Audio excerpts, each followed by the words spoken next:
সোনার চর হাউসফুল, উচ্ছ্বসিত হয়ে যা বললেন জায়েদ খান।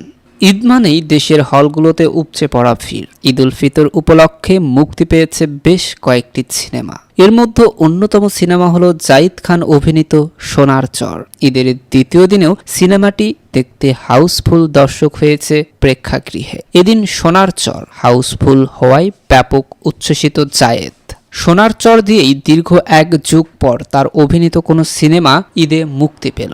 ঈদের দ্বিতীয় দিন কেরানীগঞ্জের লায়ন সিনেমাসে দুপুরে সোনার চর শো হাউসফুল হয়। সম্প্রতি দেশের এক গণমাধ্যমে সেই অনুভূতি শেয়ার করেছেন জায়েদ খান। তিনি বলেন, আমি আগেই বলেছিলাম দর্শকেরা আমার সিনেমা গ্রহণ করবেন। আমি নিজের সেরাটা দিয়েছি। সিনেমাটি হাউসফুল গেছে শুনে ভালো লাগছে। ঈদের দিন থেকেই দর্শকদের ভালো সাড়া পাচ্ছি। হলে সিনেমাটি দেখার পর জায়েদ খানের অভিনয়ের প্রশংসা করেছে দর্শকেরা।